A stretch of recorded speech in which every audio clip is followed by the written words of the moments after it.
Cool. Hello and welcome to Doing Time, where humans talk about their experiences in a psych ward. Today we have comedian Derek Strong. Hi, Derek. Hello. How are you? Doing? Good. Good. I know it's weird, right? Just Yeah. hello. Yeah. Can we redo it or? No, not at all. Let's not redo anything. One take all around. We got this. Okay, yeah. So we're just gonna talk about your experiences in a psych ward. We kind of went over like what everything. And so first question I'm gonna ask is probably how much time have you done? Okay, so spread across from age. Do you want a 19? seatbelt? Do you want to buckle in? Or? Yeah, I'm buckled in. We're ready to go.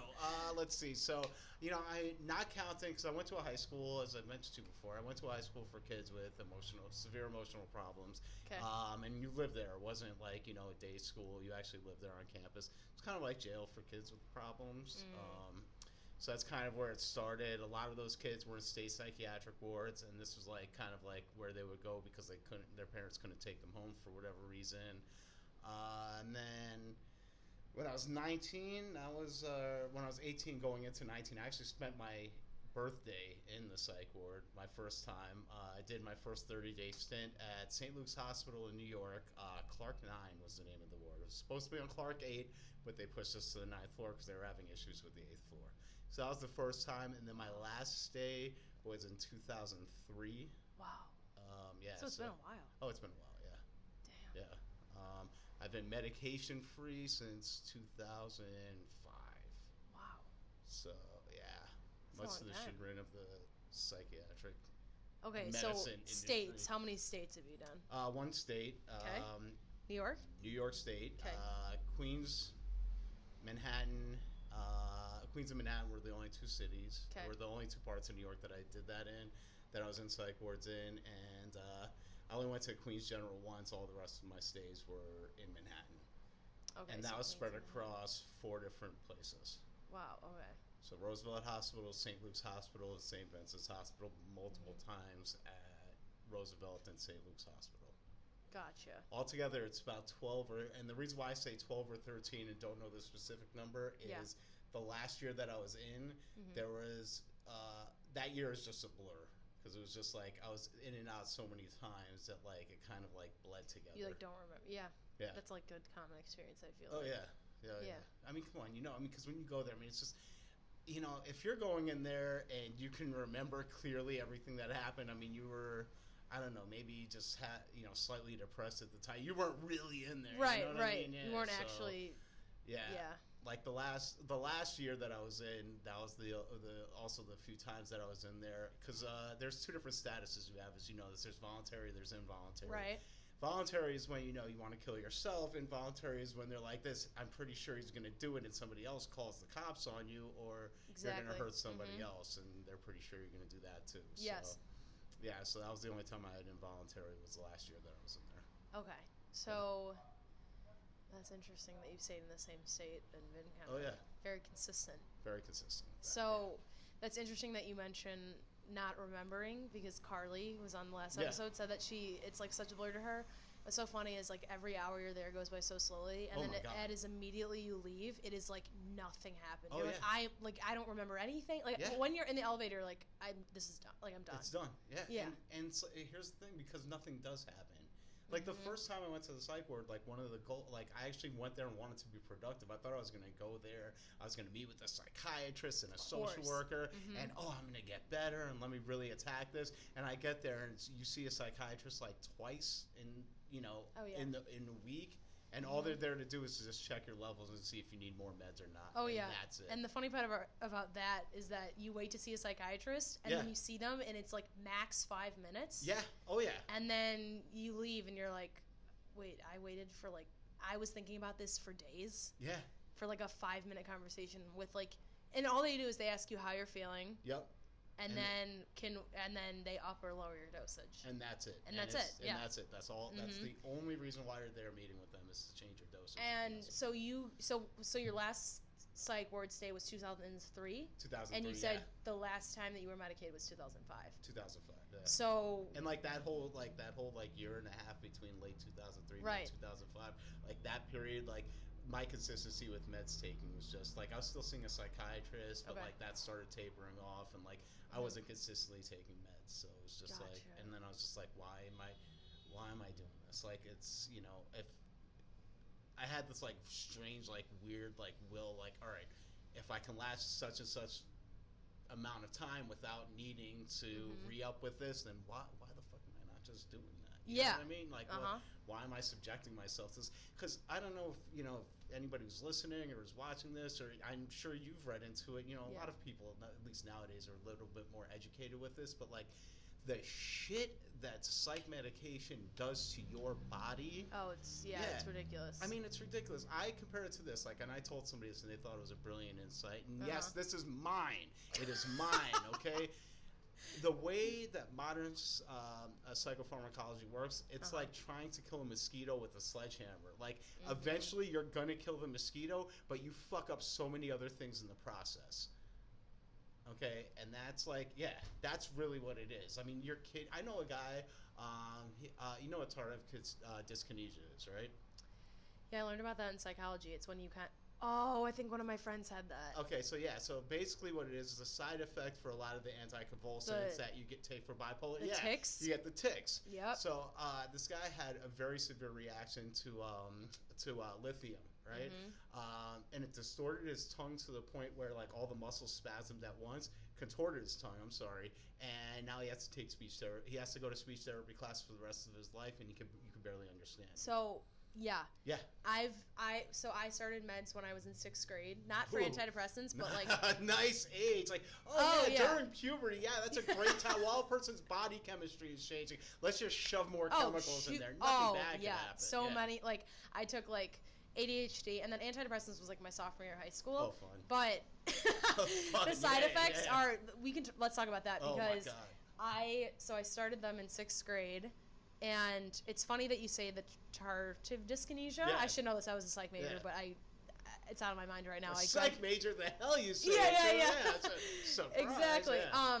But so my best family friend, who's like a father figure to me, his name's Alan. He runs a sober living home that my brother used to live in. So he sees shit like all day, all night. And he said that he was concerned for me taking lithium because I used to take it. I've been on people. Wait, when you were in high school, you were taking lithium? In college. Okay. Well, even still, that's fucked up. Anyway, yeah. Well, this guy was a young kid doing it. He was like 18 or 19 when that happened. Yeah. So he said that somebody came in kind of with the same issue. Yeah. And they took medicine for like 2 months. Yeah. And they like can't speak. It is so sad that like there's no test so they do, you know, the 23andMe test? Oh yeah. I heard that you can see the genetics and like what medications you can interact with. The fact that they know lithium can do that to people so quickly, they should be able to like take a genetic test. But it's one of those things where, you know, we've said this before, but it's like you're kind of just a piece of paper and they want to like dismiss you. Oh yeah. So it's so funny, and so I started taking lithium because I couldn't sleep for a little bit, and what? What? They were prescribing lithium for you for that? Wow. I went in and they're like, so you have insomnia? Wow. Do you think you're bipolar? And I'm like, I think that's your job to maybe like ask me if I'm bipolar. Your job. And I was like, honestly, I don't think I'm bipolar. Like I function. I don't think I'm like, you know, I'm not driving across the country on highs and I'm like, I have like a little bit of mood issue, but anybody with depression, anxiety fluctuates in mood. So they gave me lithium. And honestly, it did nothing for me. Yeah. Like, it didn't help my depression. It did not help my depression. Like, also, it just... it takes a while to build the half-life for lithium. Yeah, it takes weeks for it to actually... My brother, who does heroin, was like, you're eating battery acid. Like, that's the worst thing you, that you can do. Okay, if you have a lithium tablet out on a hot day, you'll see condensation form on it, and that's because it's a salt. It's also the oldest medication known to man. Like, it is. Like you'll actually see it, and if you taste it, it tastes like salt because it's a salt. That's what lithium is. So and like, oh my God, the stuff that it does to your kidneys. Like when they say, oh yeah, you should drink a lot of water with this, they're not making a suggestion. They're telling you have to do this because this is fucking your shit up. Yeah. So. Yeah. Wow, lithium. They're like, be depressed and want to die, and then take this medication and die. Oh my God, it flatlined me completely. Like I was completely apathetic the whole entire time. Like I could not feel like one of the reasons why I became so expressive was to compensate for being on lithium because my affect was just flat. So like when people say something and you're like, okay. Yeah. So I would have I had very exaggerated like reactions to things because of that because that was my way of just like, oh, I'm supposed to like based off the social cues, I'm supposed to react this way. So Yeah, let me. That's like when you're like super high and you're like, all right, like you're checking out at. Yeah. Well, you like try to be sober. Yeah. That's you're compensating for like the fact that you know that you're not normally responsive to like social cues, so you're trying to like compensate. That's exactly what that's like. And I used to do that because I used to be on Ritalin, and it would make me like. I heard that just flattens you right. It makes you focus, which like it works. Yeah, like it does work. It's literally cocaine, and then people think it's okay because it's like in a pill form. Of course, yeah, naturally, yeah. Yeah, exactly. Anything a doctor prescribes, as we know from the whole not codeine. What's the other painkiller epidemic that we have in this country? Oxys, yeah. Oh, I thought you were gonna say fentanyl, but. Oh, fentanyl, Jesus Christ. Yeah, that was Well, so when I was in Philly, I found out. That's where I found out about this. Yeah. Like, the manufacturers, I forgot who pushes OxyContin. Like, the reason why there's a big OxyContin painkiller epidemic in the country is because they were pushing doctors like, oh, we'll give you X amount of dollars if you prescribe it. And then they were pushing it on people, and now you have this big painkiller epidemic. Wow. So, yeah. I didn't know that. That's kind of like, like cops have a certain amount of hit list they need to get per month. Like, that's... Yeah, like, they have a quota.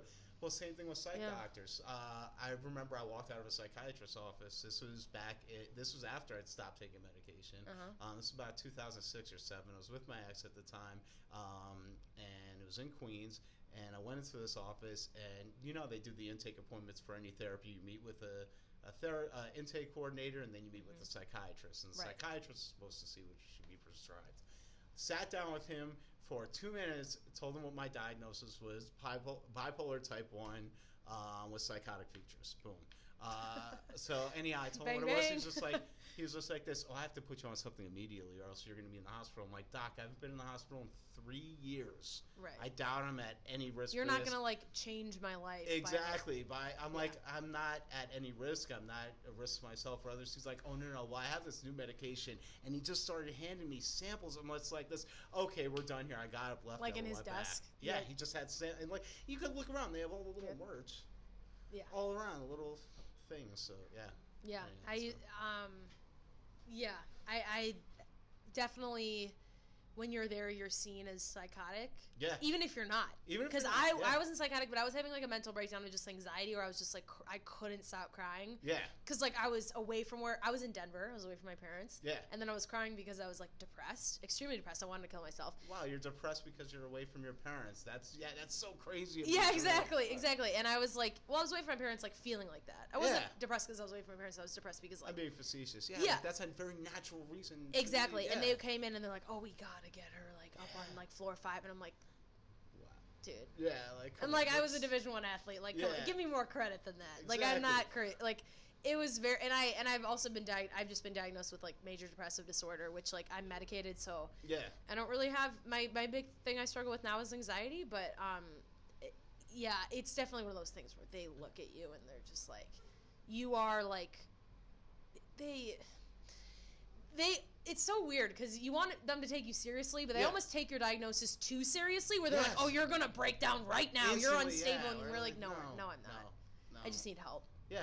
Yeah. There's a difference. I mean, for one of my, for my actual breakdown, because I had 2 breakdown periods. When I was 19, when I first went in, and during the last year that I was in, like the second time, so I was at the end of a manic episode, and I didn't have like the fun manic episode where people are just like, "Ooh, I'm the greatest thing in the world." Yeah.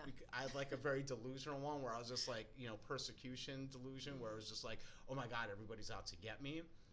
So that ended. Well, the first me getting put in the psych ward, that ended with 4 cops knocking on my door because my case manager called them, and the female cop in the back, she's shaking a can of mace, and in that moment, I gained some semblance of clarity. I was just like, okay, I'm gonna go with you guys, and I started speaking very slowly because I don't know how I was able to gauge the situation and calm down enough. Because if you know that if you cooperate, oh yeah, it was just like I was like so it was just like this. I'm just reaching under my bed to get my sneakers, and I moved very slowly. I was just very deliberate, but up until then, I was a fucking maniac. Yeah. So. And then when they brought me in that time, yes, then a psychiatrist can safely say, oh, he's completely out of his fucking mind. We need to get him on medication. Yeah. But me sitting down on my own will and just being like this, I feel a little bad. Yeah, I'm not out of my mind. If you're voluntary, it's a little different. You don't have to shove 85 meds in my face. For sure. Cool. Rolling? Yep. Swag. Okay. All right, cool. So we were talking about medication, stuff like that. Hospitalization. I mean, yeah. So you were once. What? You were once homeless, right? Yes. Okay. So through a variety of things. Are you uninterested or something? Or? What? No, I'm sorry. I was making sure. I was actually doing something proactive with my phone, making sure that my ringer wasn't on. Oh, sweet. Okay. All right. So I'm gonna put it on the floor, and it's not out of sight, out of mind. Put that right there. Yeah. Anyway, so go ahead. Yeah, so I was homeless. Tell me. So okay, so I was homeless for 2 years altogether. Wow. 6 months I was street-bound homeless, and then a year and a half I spent in the shelter system. Okay. Was this all like sporadic, or was it like a year and a half in the shelter? Consecutive. So like the 6 months was 2 different times. I did a month and a half or 2 months. It was a while ago. Okay. 2 months. Yeah, it's 2 months, and then in New York, and then both times during fucking winter. Obviously, what's the coldest, worst time of the year to be homeless? Right. And by the way, there's no good time to be homeless. I'm not trying to say because I will say this. I used to have a bit about when I went to San Diego for Comic-Con, and then I saw like homeless guys there. I'm like, you guys are fucking posers. You know, it's beautiful, sunshiny beaches, fucking poser homeless bums. Fuck you're not homeless when you can be buried in the sand for your bed. Exactly. Yeah, you don't know about that life. Yeah. So in New York, which is one of the most overpopulated cities. Yeah. That's wow. Yeah. So I was homeless there, and then. And how did that? I mean, how did it occur? No. How did it? Well, I would want to get into that, but how did that, heavily affect your mental health? Motherfuck. Okay, so it was also during the age, because again, and this is something with mental health that I think doesn't, or well, it does get touched on now, but back then definitely wasn't touched on a lot. But like until and I talked about this actually on a different podcast. Plug. Yeah, I've been on a lot of podcasts. Derek Strong, podcast guy. So anyway, yeah, but you're psychologically you keep developing until your late 20s. Okay. Right. 25, I think. 25, 26. Yeah. Okay, so mid 20s, but frontal lobe. So I had 8 or 9 different diagnoses. Wow. In my life. And how many of them were correct? One, obviously. Well, the last one, you can't even technically say was correct because after I did have a manic episode, and this is there's a percentage of people that they'll have one manic episode and it's like one and done. You know, and I'll tell you this too, after the last one of the reasons why I went through this huge period of depression afterwards, which you do because you're crashing, right. Ever since, it felt like something snapped inside. I can't explain it, but everything from that point felt duller. Not even just from the medication, but even after I stopped taking the medication, it felt like I definitely lost a part of me during that whole period. When you came down from my manic episode back in 2003. Oh, for sure. It's almost like, have you ever had a panic attack and then you feel so good after? Yeah. Or it's almost like where there's a switch in you where you have this constant anxiety that's balled up. Yeah. Or if you're having a manic episode, it's this enormous amount of energy, and then when you're done, you feel low because there's nothing ever going to be compared to that. Yeah, well, I mean, it was sort of like that, except it was, again, because my manic episode wasn't a good, positive feeling one. Like I said before, it was just the psychosis throughout the whole entire time. Paranoia? Oh, my God, yeah. All right, so, there was a point where I pissed in all 4 corners of my room to mark my territory because I thought all of my neighbors were trying to get at me. Oh my God. So I was just like this. So like a wolf, I'm just I gotta mark my territory, keep them away. Yeah. And that's the very tip of the iceberg of crazy that went through for that. So when you're going through that, I don't know if this is a stupid question to ask. Are you aware? No, it's not really aware. So it's imagine your mind is okay. So it's imagine you have a central point of the delusion, which is I'm the most important person on the planet, right? Right. So now every interaction you have with everybody, your mind is trying to attach to this one central focus. So it's just if I'm talking to somebody and they laugh randomly at something, oh, well, I'm the funniest person on the planet because I'm the most important person in the world. And then everything you do is attached to the feeling of funny or whatever you're thinking. Or whatever it is. So for sure. Yeah, and it's imagine being on a roller coaster. You have no idea where it's going. You can't stop it, and you're just along for the ride. You're kind of like a passenger in your own mind, if that makes any sense. That's Like they're the scariest. So if you're a passenger in no mind, then you can't control it at all. You can't. You don't. Yeah. And like again, like when the cops showed up, that was when I had the slightest bit of control, because that's when like something snapped in me. It was just so that's when the snap happened. That's when it was just like it was just like this. Okay, maybe something's wrong here. Like I didn't think anything was weird or wrong up until that point. Gotcha. And do you mind sharing like why the cops came? Did somebody call or did you call? Well, I got into an argument with one of my neighbors, and then like I fucking just started smashing on his door with my elbow until I fucked my elbow up. Oh no. And then I called my caseworkers on a weekend, and I told her what happened, just all this crazy shit that that I was experiencing. Like I thought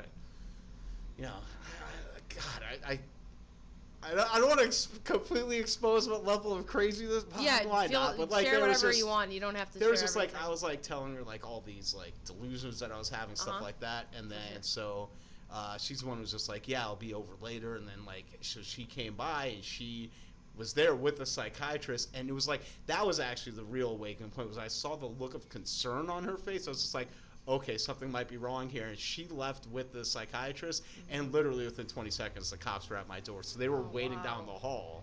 Okay. Yeah, and they... So they were kind of just prepared. Yeah, they were just...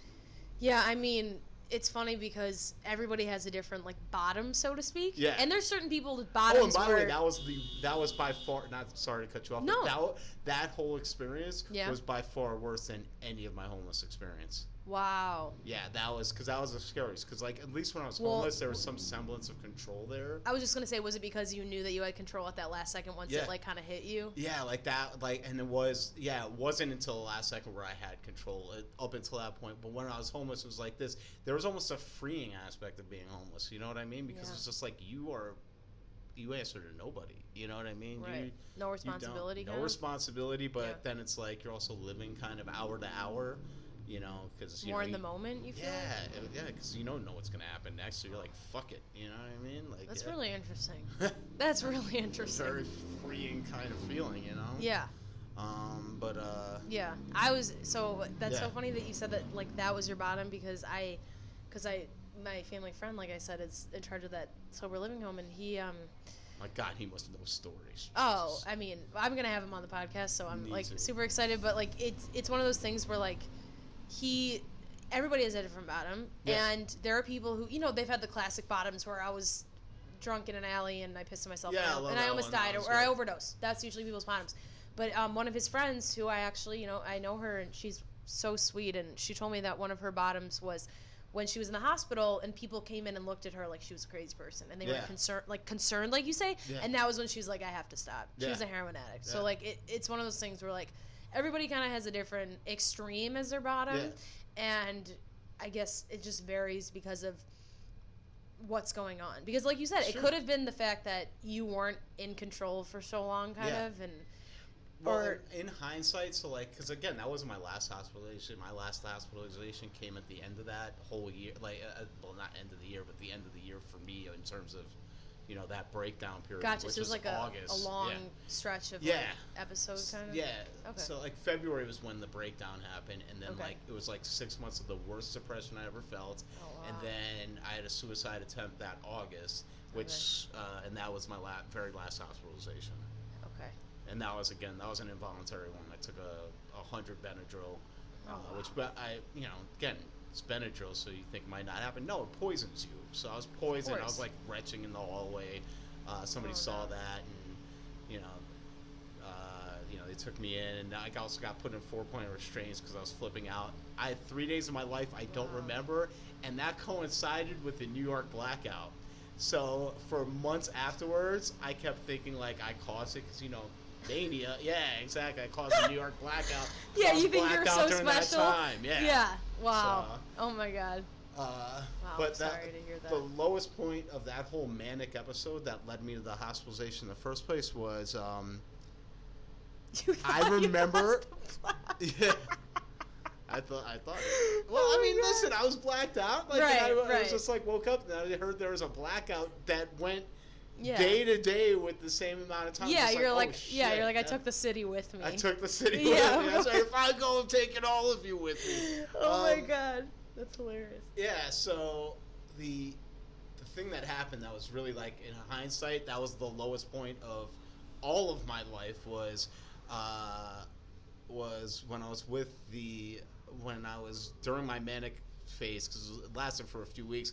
I met with my caseworker. She came by just to check in on me. Nobody had seen me in a while, and we had a conversation. And the conversation, went from my apartment. We had it in the hallway. Went up a flight of stairs, talking with her the whole time. I found out after all of that one of the times people saw me, I was talking to myself in the hallway. So I had a conversation with somebody who wasn't there.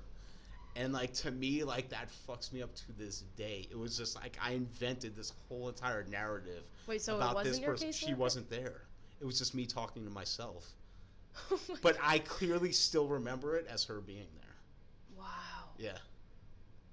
That's... Yeah, that one to me is just like the power of the mind. So, yeah. The power of the mind. Yeah, it's not all positive. Your mind doesn't always just like, oh, yeah, I have mind power. Yeah, look at that. Yeah. I can do 1,000 push-ups. Fuck you. You know what else?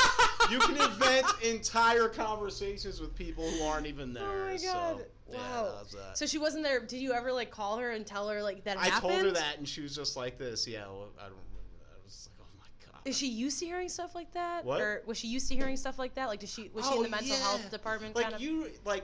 So the program that I was involved in, like, their whole existence is for, like, the psych people who are, they're not just homeless mentally ill, but they're a community outreach program. They were a community outreach program. So their whole model was based on people who had no idea that they were mentally ill.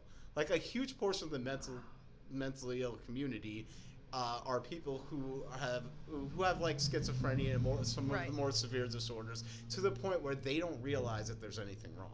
Okay. Of course. So, and that's half the issue. Exactly. So, exactly. The biggest step that anybody makes, like, just like with alcoholism, the biggest step is the first step, admitting that you have a problem. Exactly. So, one of the reasons why they saw me and they were willing to work with me, well, is because I was one of the few people who came in like this. No, I'm fucked up and I want to try to get better. Question. Yeah. How did you realize that she wasn't there? What? How did you realize that? When people told me that I was talking to myself in the hallway. Oh, right. And this was like sorry. This was like a month You're or right. so after the fact. Like, I'm like this. Wait, what? Wow. Yeah. So that. So is that a psychotic feature of bipolar? Yeah. Like, okay. If you're bipolar, so that's not schizophrenia. Yeah. That's just a psychotic feature of bipolar. Yeah. So like my depression, like one of my. Wait, let me ask. Was that during an episode? That was during the manic episode. Okay, I was just gonna ask if that was like, I'm like, yeah, okay, so that makes sense now. Yeah, so but during that time, right. Just like, again, pissing in the corners of my house, thinking I had special powers, I was an inventor. I spent 3 hours in the bathroom once trying to get the, I was gonna bring, to me it was all about bringing balance to the earth, right? So, like, I was in the bathroom trying to... you had a good objective. Yeah, of course. I was trying to, like, balance out the what's called the knobs in the bathroom, because I thought for some reason that would bring balance to the earth. Yeah. As someone who has OCD, I can appreciate that. Okay, good. Yeah. Thanks. Yeah. Oh, my God. OCD in its 3 truest hours? form. 3 hours. I'm guessing, and again, that's a guess. Like, right, of course. Your time is relevant, and it's relative. It's not something you... Yeah. For sure. Exactly. And there's so many fucking holes in my memory at this point. Like, I just, when people tell me something happened, I'm like, sure. Okay. Yeah, you're like, of course it did. Of course it did. Yeah. Like, all right, let's just. You can't not believe them after hearing the extremes of, like, I talked to somebody that wasn't there, I did this for 3 hours. For sure that you can believe whatever. You're like, all right. Exactly. And, of course. Like, but there's also, like, I had people in my life at the time that, like, totally exploited that and, like, said things that I've done that I know for a fact I didn't. Like, that were outside of the whole psych system. So wow, very interesting. I like that. So yeah, homelessness. I know we jumped way far. No, but I think you made some really great points about homelessness. That it's not all. Because from the outside, it's like, wow, that's so terrible. It is terrible. I mean, don't get me wrong. By the way, do not. It hurt. It physically hurts. By the way, of course, it's not. No, I'm not saying it's. I'm not saying it's terrible, and then I'm going to say something good about it. But I'm saying it's interesting to learn a different perspective on it. Oh yeah. Okay. Versus like, oh, it sucks, blah blah blah blah. But you're like, no, like this was a way that actually like. I had a form of control and I lived more in the moment, and obviously no one wants that. Yeah. But it's interesting how there are positive outcomes from it. And it teaches you a lesson and all that stuff. And my brother has been homeless before from using heroin. And so I can, and I've never heard the positive aspects from him, but he, because he's, always trying to get his next fix and whatever. But but for sure it makes sense that that's a form of, because you don't have, you're not working from 9 to 5 and then going home and then having XYZ. You're kind of just staying in the moment. You're like, okay, but is it sort of that where's my next meal thing? Like what help? What are I actually gained weight while I was homeless. That actually happened. Like, I'm not proud of it. It's like, okay, so like I didn't burn all my bridges, like, but I burned enough of them where I couldn't stay in people's houses, and I was a fucking mess. Like, you wouldn't want me to stay in your house. Like, there were people who were sympathetic, but they're like, dude, like, we don't trust you in our house. Like, right, for sure, because you don't have your shit together, so it's not like, oh, I have a job lined up. You're like, no, I'm nothing right now. It's like psychologically, I was fucked too. Like, it's not like I could, I had any wherewithal about me. So. Right. But I had people who would like give me money and stuff like that. So I would use that money I would buy like Little Debbie snack cakes, just try to stretch it out. Well, it's the food's unhealthy when you're you buy cheap food, and also like when you get hungry, the first thing that you want is sugar. Yeah, naturally. So, or pizza or whatever is not conducive to. Exactly. To nutrition. And people are like this, well, weren't you walking all the time? I was like, yeah, but I had abscesses on my feet that I had to drain every single day. Wow. So I wouldn't get an infection from it, and they hurt all the time. So I didn't walk a lot. I actually trained myself to sleep. So I did a lot of sleeping, and I'd wake up, eat this shitty food. So that's why I gained weight while I was homeless. Wow. Yeah. That's really interesting. Yeah. So why did you have abscesses? Because one of the things that happened, I wasn't able to change my socks. I'm walking on my feet all the time, so I'd get blisters. The blisters would get filled with blood, and then they would get dirt in them. So it was just like, oh, okay, well, now you have dirty wounds on your feet that are being untreated, so you get abscesses. And did you make any like friends during that time that you were homeless? Homelessness? Yeah. There was a couple. So there's this place in Riverside Park. We just called it the Monument. Riverside is the Upper West Side of Manhattan. I thought you meant in Chicago. Okay, so in New York. In New York, along the Hudson River. Okay. There's Central Park, which is in the middle of the city, and then on the Hudson River, which is the farthest west side of the city, is Riverside Park. So there was a monument there when I was a kid. We used to go smoke weed there. Everybody knew about the monument. So I would go sleep there. There was a couple who was always there, and like, if I had an extra blanket and they needed one, or a lot of mostly it was them because I wasn't really carrying a lot of stuff around. They'd let me, borrow one of their blankets because they had a shopping cart full of stuff. So. Wow. And did you?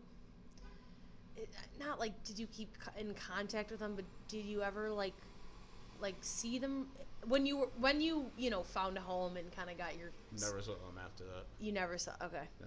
There was one guy who I bumped into on occasion. Like, definitely people from out of the shelter system. Definitely some of them. Like, it's an in and out process. Of course. Yeah. So it's like people from them. One of them actually is, became a fairly established like studio musician now. A lot of people in the art. Funniest thing about this, comics. I'm trying to tell you about this because you're artists. A lot of people from the arts world end up being fucking homeless and crazy. So it's the creative mind. It's the creative mind. Yeah. Intuition and overstimulation. It's a lot. It's a lot. What, if I ever do a podcast, I'm going to deep dive into the whole homeless mental ill population, because that one, the way they're treated and like the stories I have from that. Oh, Jesus. I'm sure. Did you ever? My brother. I mean, I'm rich from the suburbs. My brother panhandled. Did you ever do that? No. No. No. Why? Because all right, that's something else. That's a no. Yeah, I just want to get your perspective on that. A lot of the people that I knew that either asked for money or did some form of hustling, like stealing from stores, selling on the street. They kind of had an inroad to the shelter system, or they had like a place to eat that day. They had a place to sleep that night, so they were just hustling for drugs. The people who were really long term like homeless, you're gonna see them all the time. They're not gonna ask you for a fucking dollar. They're not gonna. That's really interesting. Yeah. Do you give people money? Me? When you see homeless people? Depends. Like, if it's like cold out and people like this, they're gonna spend it on drugs. Like, yeah, because that night sucks. The cold, rainy night. I hope they spend it on drugs. Heroin keeps you warm. I mean, exactly. Like, I want them to drink tonight because that situation sucks. So in that type of situation, of course I do. Like, what are they going to do with $5 other than drugs? What, invest in fucking stocks and hope that it blows up one day? Nah, they should spend it on fucking drugs and a sandwich. Yeah. Yeah. No, I agree with that. It's funny because I don't personally give people... Now I sort of am on board with doing it a little bit. Because I'm very selective, though. Like, be selective, too. Like, try to be aware that they're I always look at them and I say good luck, because I want them to know that I'm not like ignoring them as a person, because people like don't see them as people. They just see them as like another person begging for money, which like I understand in Chicago because there's so many people, but from my perspective, my brother has done that, so every time I see people doing that, I almost see my brother. Like every time I see a white kid doing it, I'm like, no. So I see him, and that triggers like an emotional thing within me. Of course. So it's not like a blatant like I don't care about you. It's more just like I, for personal reasons, feel like you're gonna spend this on drugs, and like I don't want to help you hit your bottom, if that makes sense. Totally. And then my family friends, like I want to help them hit their bottom so they can come like live with me, sort of thing, like so I can get money. That's funny. It's such an addict perspective. Of course. Oh yeah, he's like, well, he used to tell me he's like never give him money, but then now he gives him $5. He's like, I want to help him hit their bottom, and I just die laughing because it's like. I get it because like I've seen my brother's like overdose and stuff, so I can see like the perspective of like of course. How that reaches. Like I've seen people give him money and then he uses that to buy. It's a whole thing. Yeah, it is a whole thing. Yeah, and you're right. You're bringing them one step closer to bottom is probably gonna end up, strangely enough, helping them out. I look at it as just like I'm gonna give them a break from their misery for like fucking whatever amount of time their high gets. It's almost it's not even like a way to give. It's almost like a signifier of like I care. I don't not care. Well, a lot of the people who do give are mostly just are basing their own thing on it. It's not so. Or like you ever see? Yeah, it's a whole. The system is kind of the stigma of that is really bad, especially with like kids who sell like candy bars for basketball teams. Like, I give money because I'm like, what are they gonna? People are like, no, and I'm like, they're 12. Yeah. And I give them credit too, because at least they're trying to, like, even if they're not giving it for a basketball team, they're selling candy bars. Like it's just like they're learning business. Yeah, they're learning business. Like, exactly. Sure, it's an insane markup, but fine. Right. I bought Skittles the other day. Yeah. Yeah. I just there's a lot of misconceptions with like the whole like violence factor too. It's just you have violent schizophrenics, but like it's I don't know. Again, this is probably for a different. Oh man, it's been far away from me for a while now. If you guys aren't hearing this, my apologies. You just poured your heart out, and you're like, heart out there like this. Retake. Yeah, we gotta do it all over again. That would be great. Please keep this part in. Of course. No, I'm not. I don't think I'm gonna. Yeah, there's a lot of misconceptions, but again, that would be for a different thing. Just because I mean, it's focused more on the psych. We'll talk about whatever. Fuck it, I don't know. Well, no, but it's funny that you say that because homelessness is a big portion of mental illness. Oh yeah. Not just like every person who's homeless is mental illness, but I've been in a psych ward where people have come in because they're homeless and they just got sent there. Oh, and that's like their dream. Like this is like to have a scheduled meal. Dude. So there are 3 of my psych ward stays where it was literally because I wanted 3, and the psychiatrist the last time this is when right before I got into the whole like into the shelter community part of it was just the last. I remember this being the last time that I went there without any suicidal ideation. Yeah. And it was like the same site. This is like the 3rd time. He's just like, listen, we keep telling you to go to a shelter. You're not going to a shelter. I'm going to admit you this time. I know there's nothing wrong with you, but if you don't work with these social workers that we send you, don't ever come back here. He knew why I was there. I was just like, oh shit, okay, I get a bed and fucking meals. Like, the hospitals have like they should have, not like they should, but I think there should be a point where they can provide that stuff because it is so important for people like to eat. Yeah, it is. This clip's gonna be long. It's okay. Yeah. We can do rolling. All right, swag. Okay. So we're gonna discuss some topics that people submitted. So first one was, can you talk about the psych ward system and how you get in one? So, I mean, we kind of, like, discussed it already, but maybe just, like, you explained voluntary and involuntary. Voluntary and involuntary, is pretty self-explanatory. Right. Voluntary is when you go in and you say, like, oh, I'm having suicidal thoughts or ideation. I need help. I don't feel safe. I don't feel safe. That was part of my stay. Yeah. I, like, didn't want to go home because I was like, I know I'm going to kill myself. Exactly. Yeah. So that's it's a fairly... typical in road, and then involuntary is when somebody else is just like, okay, we are seeing you go through this, and like, one of the times was just I tried overdosing on codeine, Tylenol 4 with codeine, and because I'm allergic to Tylenol, so I figured, oh, that would definitely do it. Wow. Yeah, so I ended up getting hives on my feet, and I started like scratching them. So this psychiatrist came over to my parents' house. He saw that I had bloody feet, and he's just like this. Oh, we're admitting you immediately. So that was one of my other involuntary ones. So that's like an involuntary psych stay.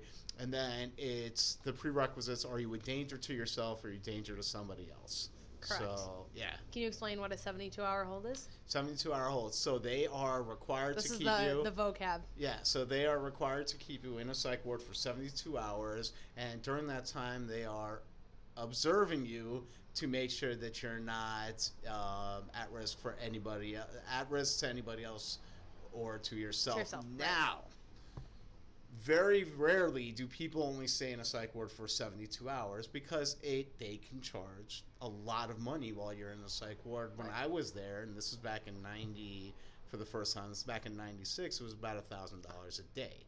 Okay? So. Without insurance? Without insurance. So, but then, like, if you're poor, then they'll put you on Medicaid, and then Medicaid pays for it. But, it's part of the whole system. But I rarely have heard stories of people only staying 72 hours.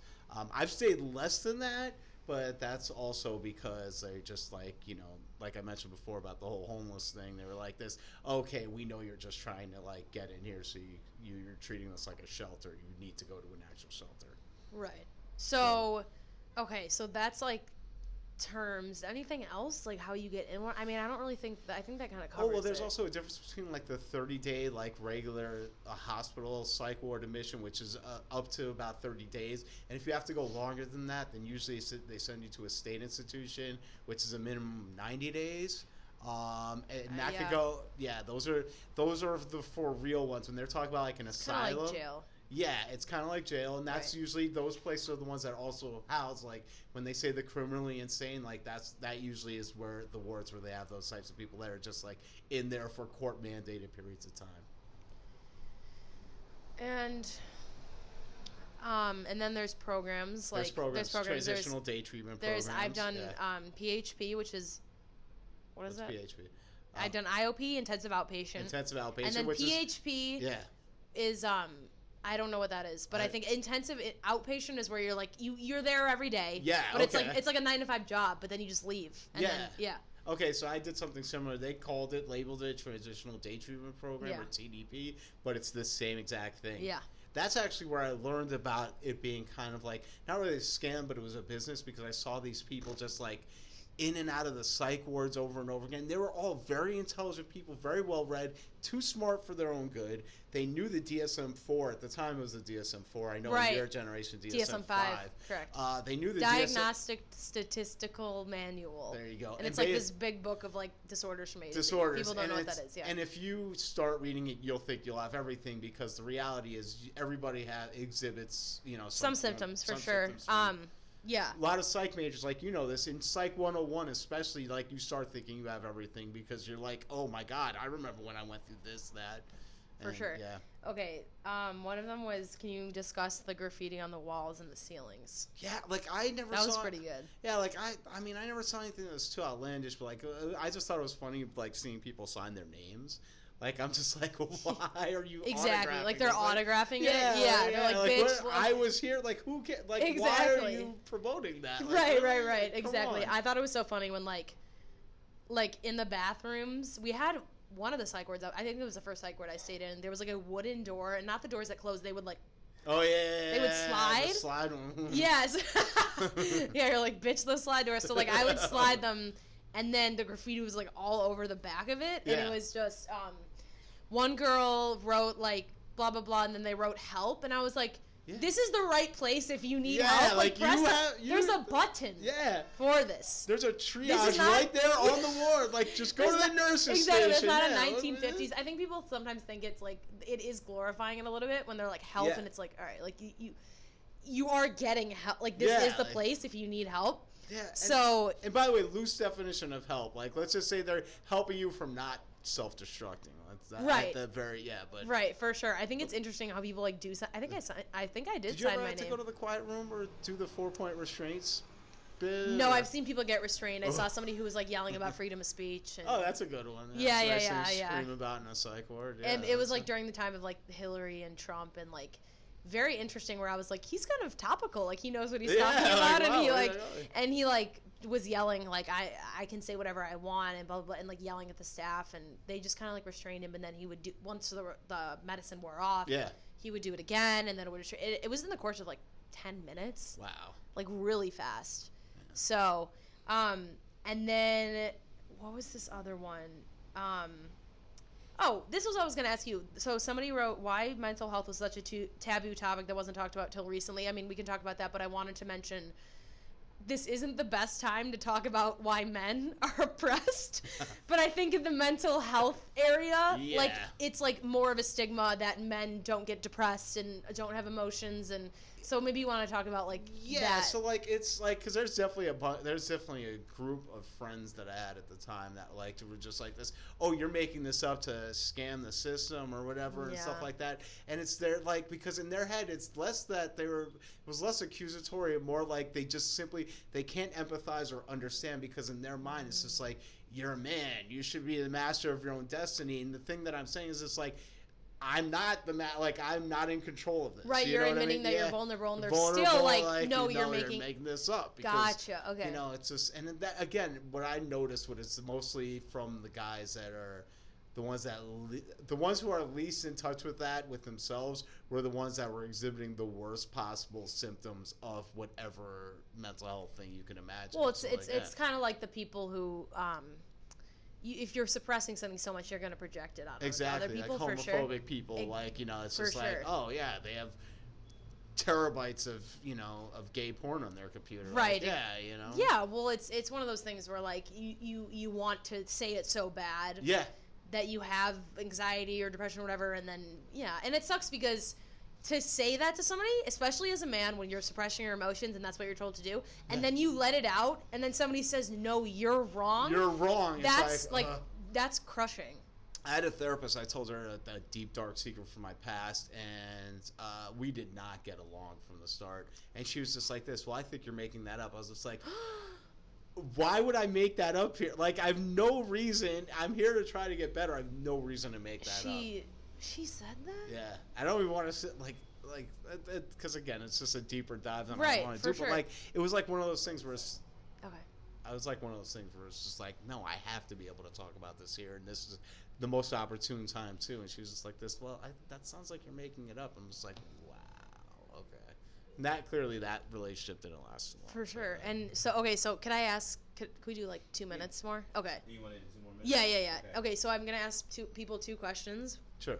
Okay, like I said this to Carly, like, I don't personally think I'm going to end up in a psych ward because because I have coping tools that I can use.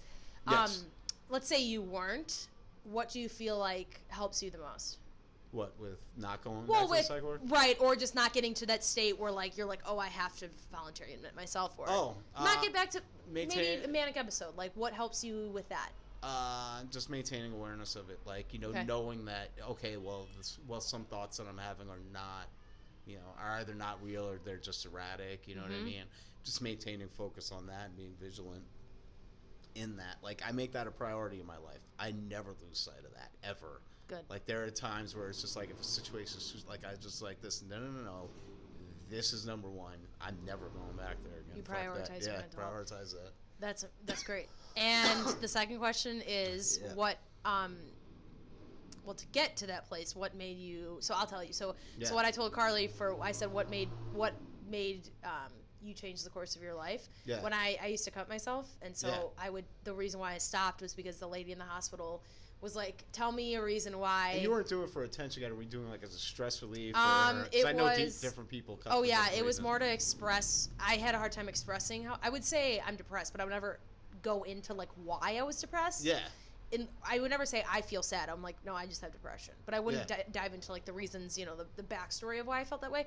So it was a way for me to express physically what I felt emotionally. Got it. Okay. Okay. Yeah. So the thing that made me change my life was my therapist said, imagine somebody you like that if something happened to them, it would like shatter your earth. And I said my mom. And she's like, I want you to imagine every time you cut yourself, you're cutting your mom. And that changed my life. That's a good one. That's so a nice like CBT. Like, CBT, cognitive behavioral therapy. Yeah, all these like, we're speaking code. We're speaking code. So what was the thing that made you change like the course of your life, or something that even little? So my last psych ward stay, the psychiatrist actually picked me up from this homeless outreach program. He picked me up and he said, like, you realize, and he was just frustrated because he was getting heat on him because, you know, it's like a client that was high functioning is now in and out of the psych ward, so they're looking at him like, what's going on? Right. And he, like, out of frustration was just like, you realize every time you go to the psych ward, it makes you weaker and unable to cope with this stuff. And like something about like how he said it, like I saw the truth in what he was saying, even though I didn't, the tone, the way he was saying it, like he didn't mean for this to be helpful, but I was just like this. No. He's human. I get what he's trying to say, and he's absolutely right. The more dependent on this crutch that I'm currently on. And again, this is 2003 that my last psych ward stay. So, you know, this is 16 years ago. So I haven't been back since. 7. No manic episodes. Yeah, almost 17 years ago. No manic episodes since, and again, psych med free since for 15 years. So wow, congrats. That's unbelievable. Yeah, so it was effective. It helped. Yeah. Oh yeah. And I'm just gonna knock on wood right here because I don't want to put any juju out in the universe and like say like, oh, I'm doing great so far, and then I have a total collapse a month from now. Juju. Okay. Thank you so much for doing the podcast. Absolutely. You are my favorite Jew, by the way. I would just like to make that clear before we end. Yeah. And L'chaim. Oh, L'chaim, Mazel Tov. Thank you. Yeah. How do you say thank you in Hebrew? I have no idea. I don't either, and I have a Hebrew tattoo. That looks bad, but it's fine. Please tell me it's a tattoo that says, you know. Okay, thank you so much for watching Doing Time with Derek Strong.